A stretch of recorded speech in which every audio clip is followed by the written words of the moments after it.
with 3,222 sworn and civilian members. Today, many of them, along with myself, will not feel proud. Calgary's police chief says public trust has been broken after 3 officers face sexual misconduct charges.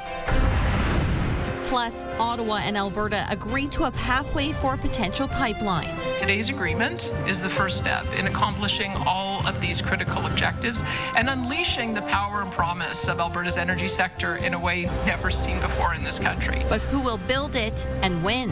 Isn't it true that this isn't a pipeline, it's a pipe dream? And a runway revamp. We're expecting first flight to arrive tomorrow. YYC prepares to welcome more flights after a multi-million-dollar rebuild. CTV Calgary, local breaking news with Terry Fikowski. Good evening and thanks for joining us. We begin tonight with shocking allegations against 3 Calgary police officers. Sexual misconduct charges have been laid in connection to accusations involving 6 women, one who police say was vulnerable and photographed while partially naked in custody. I stand before you doing that. However, it is with disappointment and embarrassment.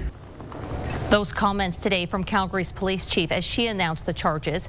14-year veteran Constable Adam McBride resigned yesterday after being charged with 4 counts of breach of trust. Police say he met women and had inappropriate and sexual contact with them both on and off duty.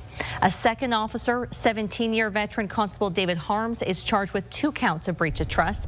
Police allege he was aware of McBride's conduct and has been relieved with duty without pay. In a separate investigation, Constable Tyler Hoverstad, a 6-year veteran, is charged with breach of trust and distributing an intimate image after allegedly sharing a photo of a woman without her consent. He's also been relieved of duty without pay. We take these matters extremely seriously. This investigation and sharing this news with you today, as I have already said, reflects our commitment to thorough and transparent accountability. The investigation began back in January. An alleged incident took place between May 2023 and this past March. All 3 officers are due in court in January. The chief says they are still looking into whether there may be more victims. A woman hit by a car along McLeod Trail last week has died. It is the latest tragedy involving pedestrians as the number of fatal crashes in our city continues to climb. Around 9 last Friday night, a woman in her 30s was struck while crossing McLeod Trail. She was taken to hospital where she died yesterday from her injuries. Police say the driver had a green light and the pedestrian was hit outside a marked crosswalk. There have been 14 fatal pedestrian collisions this year and more than 400 resulting in injuries. Prime Minister Mark Carney was in Calgary today signing a brand new energy agreement with Premier Danielle Smith. The Memorandum of Understanding lays out conditions for a new oil pipeline, not just to BC's coast, but to oversea markets. But as Tim Brook explains, this is the first step in a very long journey. Pen finally to paper. A long-rumored Memorandum of Understanding was officially signed Thursday. Most notably, it'll open the door to a new crude pipeline from northern Alberta to the Pacific. Today is a great day for the people of Alberta and for all of Canada. The idea is to eventually move at least 1 million additional barrels of oil a day. The line will need Indigenous co-ownership and approval and will have to include economic benefit for BC. We look at this as the start of a process. We've created some of the necessary conditions for this to happen, but there's a lot more work to do. Timelines are still murky. Alberta will submit its official pipeline application and route by July 1st.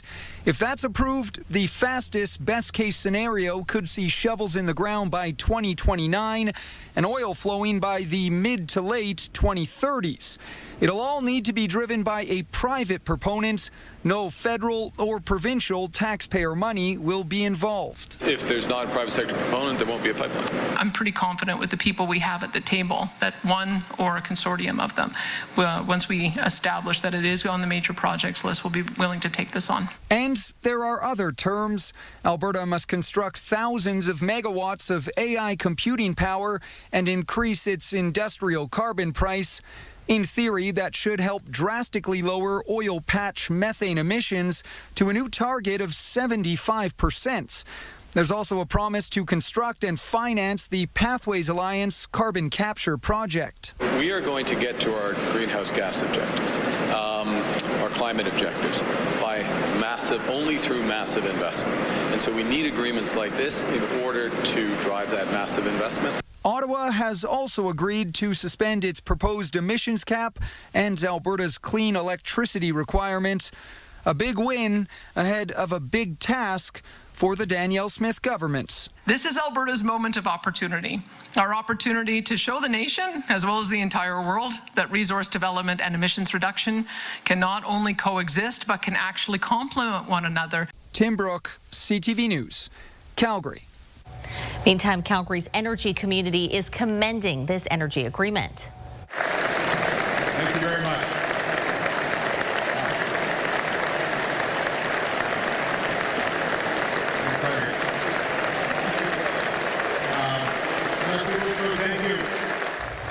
The Prime Minister receiving a long-standing ovation from around 1,000 business leaders at a Calgary Chamber of Commerce event this morning. Carney himself seemed taken aback by the enthusiasm. The Chamber and the Canadian Association of Petroleum Producers called the announcement transformative and a major relationship builder with Ottawa. The elimination of the emissions cap, changes to the greenwashing legislation, and the commitment to expand our access to global markets can be the catalyst to unlock Canada's full economic potential, to invite new investment into major projects, and to enable our country to take our rightful place as the world's next energy superpower. On the other hand, environment groups like Greenpeace Canada says this is a step in the wrong direction, both economically and environmentally. There is also political pushback to the pipeline deal. Stephen Guibel says he's resigning from Carney's cabinet because of the agreement. But Trudeau's former environment minister does plan to stay on as an MP. And as Alicia Fieldberg reports, other key political players required for this proposed pipeline are also staunchly opposed. The path is open for Alberta's government to pursue a pipeline to deliver crude to British Columbia's coast for Asian markets, but many hurdles lie ahead. For starters, the proposed Alberta-BC project only has support from one of those provinces. Had BC been at the table, the agreement wouldn't have omitted basic things like, are we going to do anything about spill response? Or we would have canvassed potential win-win scenarios.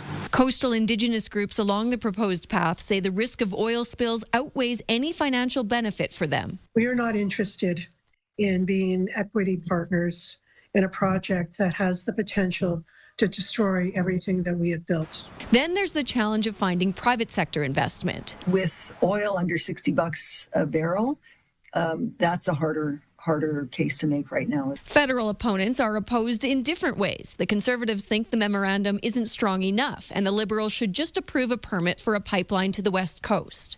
Isn't it true that this isn't a pipeline, it's a pipe dream? The Bloc worries this opens the gate for similar projects discussed by the federal government and only some of the parties involved.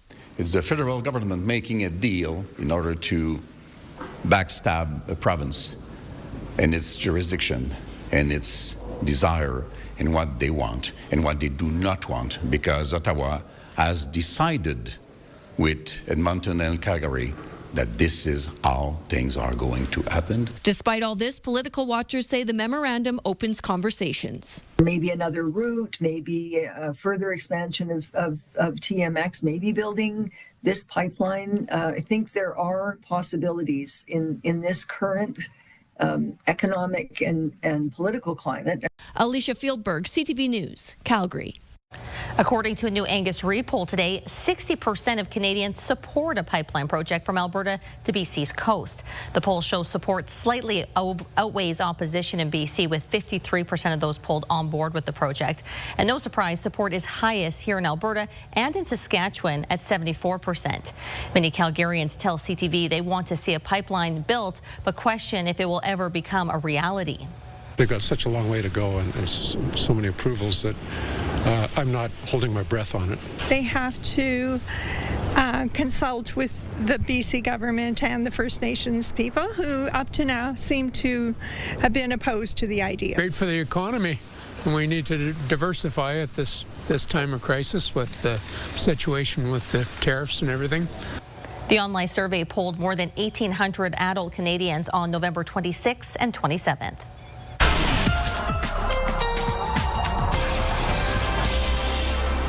Danielle joins us now for our first look at the forecast. A chilly day. Chilly again tomorrow? Oh yes, even colder tomorrow. Oh no. Brace yourself. Yes, we're slowly getting accustomed to this winter weather. So it was cold today. I would say more along that frigid type level at times tomorrow, and this is why. While we are looking at a base temperature of -10, -11 throughout the day, we're not going to warm up throughout the day. The winds will gust anywhere from 20 to 40 kilometers per hour. So our wind chill will range from feeling like -18 to -22. All right, and the snowfall likely continuing until about 9, 10 o'clock in the morning, and then that will start to taper off into a few flurries, and then just some cloud cover sticking around for the afternoon. All right, thanks, Danielle. Have you noticed the price of gas this week? Today, it's hovering around $1.10 a litre at many Calgary stations. The lower price is because of the switchover to cheaper winter gas and fewer people driving in the cold. The price of oil is also a factor, with it sitting below $60 a barrel. Now, Alberta is holding its deficit forecast steady in the second quarter as lower oil prices, global uncertainty, and slower economic conditions continue to weigh on the province's bottom line. Finance Minister Nate Horner calls it a challenging financial year, but says there's still plenty of positives in his forecast. Mark Villani reports.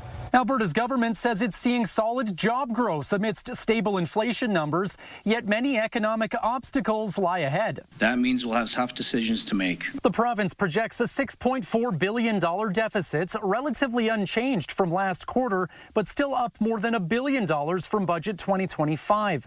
Total expenses are up slightly, while total revenue remains significantly down.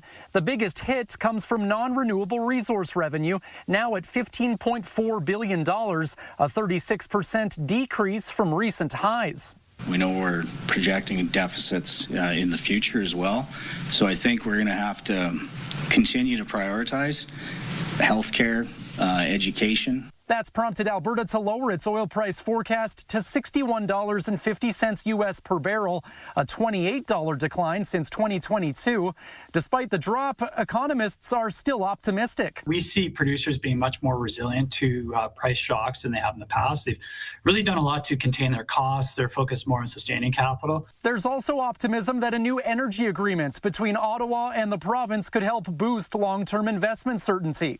We finally are creating the conditions for the Alberta resource sector to grow production, to export to a diversity of markets. But pressures remain, including global trade conflicts affecting manufacturing and agriculture, and businesses holding off on hiring until conditions stabilize. To manage costs, the province is drawing from its contingency fund $711 million for disaster relief and another $959 million to cover cost pressures not offset by revenue. All of it aimed at supporting Alberta's rapid population growth, the fastest in Canada, and the strain it puts on health, education, and other core services. We may not be able to control external factors, but we can control our spending to protect the vital services Albertans rely on. Mark Villani, CTV News, Calgary. Alberta's Child and Youth Advocate is reporting 60 young people died and 9 were seriously injured while in or aging out of government care in 1 year's time. A new report found more than half the deaths were accidental, caused by drugs and alcohol. Nearly half the deaths and injuries happened when the person was 18 or older. The advocate says young people are expected to access services on their own once they enter adulthood, but may not have the ability to do so. She's recommending the Transition to Adulthood Program Policy Manual be made publicly available. The Minister of Children and Family Services says it has been shared with stakeholders. Over the last year, we've been really focusing on the programs and supports for children at younger ages. That's come out loud and clear when I've been traveling around the province, when I've been chatting with children directly that are within the child intervention system. They need those supports at younger ages, and that's what we've been able to do within the ministry. The report also recommends mandatory training in child-centered trauma-informed practices for professionals who provide services to young people. The City of Calgary is backtracking on a memo stating federal funding for housing has been paused. An email to councillors from administration last week said the Housing Accelerator funding was on pause pending the discussions about blanket rezoning. The city now says the final payment could be held if the rezoning issue isn't figured out by March. Mayor Jamie Farkas also had some FaceTime with the Prime Minister this afternoon. The brief talk focused on collaboration across all levels of government. The Prime Minister has been incredibly generous with his availability to me personally, my members of council, very interested, engaged in the work that we're doing, not just in building local infrastructure, as he alluded to in his remarks about major transit infrastructure, recreation facilities, and so on. Some councillors are eyeing cuts to the downtown conversion project, which aims to turn vacant office spaces into homes. City budget decisions have been delayed and aren't likely to come until next week. The West Runway at the Calgary Airport has reopened following a 2-year, $200 million refurbishment. It will expand capacity and set up the future for air travel to our city while cutting time off taxiing on the runway. With more, here's Tyson Fedor. The lights are on and Calgary's West Runway is set for takeoff. It's a sigh of relief to have a project of this magnitude open up for us, and really when we're looking at it, we're expecting first flight to arrive tomorrow. We're going to have commercial operations here within the next couple of days.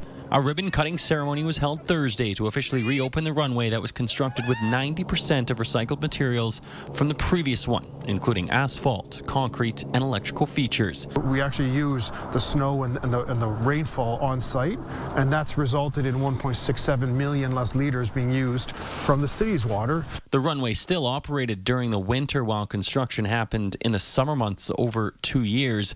Monday's snowstorm shut down the main east runway for hours with flights being diverted. Having a runway like this allows us to do is we clear the snow off one and then we go to the other one. So we always have an open runway. We always have direction of wind for travel for the aircraft. The new one is designed to keep up with airport growth expected over the next 40 years. So during these 2 construction seasons, it has been an inconvenience because flights have had to go all the way around to the other runway. And now, of course, that goes away. Officials say it will also save travelers around 5 minutes of taxiing time on the tarmac. Savings in time is, whether it's 5 minutes or an hour, I think can make a difference for travelers for sure. I mean, if you can save 5 minutes anywhere, it's always going to be a bonus, so it sounds like a good idea. When you land, you usually are very eager to get to the destination, and any minute is nice. Passenger growth is expected to increase 40% over the next 5 years. Tyson Fedor, CTV News, Calgary. The West Runway will be fully operational by December 2nd. Well, still to come, Danielle has your full late night weather forecast. As you can see, it looks chilly out there. We're dealing with snow. We're dealing with cold in Calgary. We'll see how long that's going to stick around. I mean, it is winter after all, but coming up.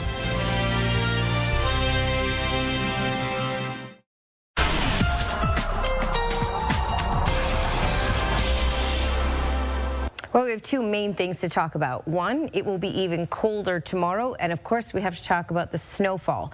All right, first, a little touch on temperatures here. -5 was the high in Calgary today. It felt colder than that with the wind chill, of course. You can see that colder air still sitting in the prairies, and it's warmer off in 2 parts of BC, where Vancouver, Victoria got to 8 degrees today, and they got above freezing in Toronto, Ottawa, Montreal, that corridor in through and over to Atlantic Canada. Halifax got to 12 degrees for today.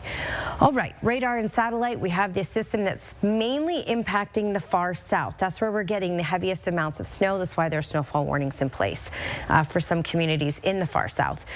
Calgary, though, we're looking at being just on the edge of this system. So 2 to 5 centimeters is in the forecast, with much of that falling in the overnight hours, likely carrying into early tomorrow morning. Here's the timeline for you. And again, you can see the concentration mainly in the far south. You can see that in Calgary, we're right on the edge of this. And then as we get into later in the morning hours tomorrow, it will start to taper off into just isolated pockets of flurries. This may impact your morning commute. The roads are already slick in some spots, and if we add a little bit of snow to that, of course, it may slow things down a little bit. So just be prepared, plus fog patches reducing visibility out there too. So it may be a slower go in the morning in the city. All right, also further to the south, Lethbridge over to Medicine Hat, this is what you're looking at for tomorrow morning. Snow, which could be quite heavy at times. Also, it will be gusty in southern Alberta, so this snow will will be blowing around, reducing visibility.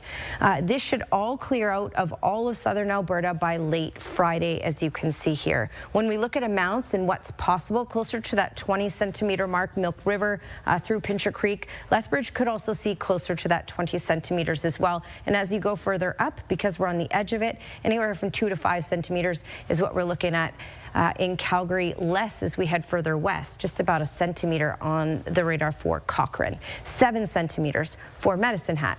So again, because it's further concentrated and it's longer lasting in these areas, Pincher Creek, Lethbridge, over to Milk River, under the snowfall warning.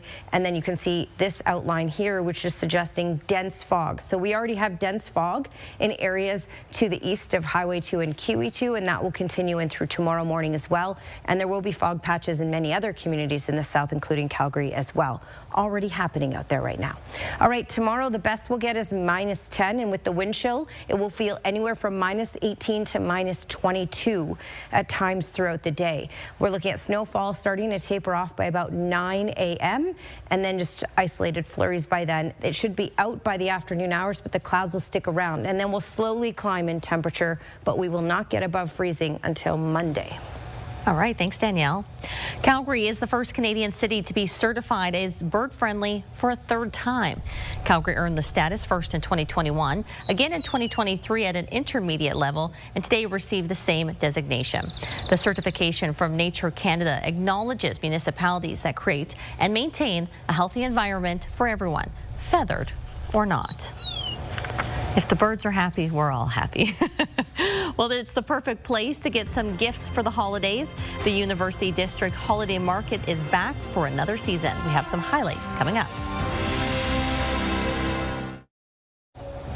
The chilly weather didn't stop people from heading down to the University District's Holiday Market tonight. There was shopping, entertainment, skating, and a tree lighting ceremony in the Central Commons Park. Now, if you didn't make it tonight, no worries. There's another market next Thursday night. Calgary's Holiday Wonder first ever event kicked off tonight, sure to get anyone into the festive spirit. The BMO Centre is sparkling with more than 1 million lights as part of the event's light show. Families can also meet Santa, play in his workshop, or even have a snowball fight in the Snow Zone Arena. But sure to stop all in their tracks is a life-size gingerbread house that's on display. It was designed by Calgary real estate company Anthem and created by local bakery Chartier, and took hundreds of pounds of gingerbread to create this magical masterpiece. 550 sheets of gingerbread, real gingerbread, that is on that house. The whole house has been decorated inside and out. You can walk through it, and there's some secrets in there too. Holiday Wonder runs until January 3rd at the BMO Centre. And a life-size gingerbread house. Think how hard the little ones are. So that's why you leave it to the professionals. But how neat. So many festive events in our city. Thanks so much for watching. See you tomorrow.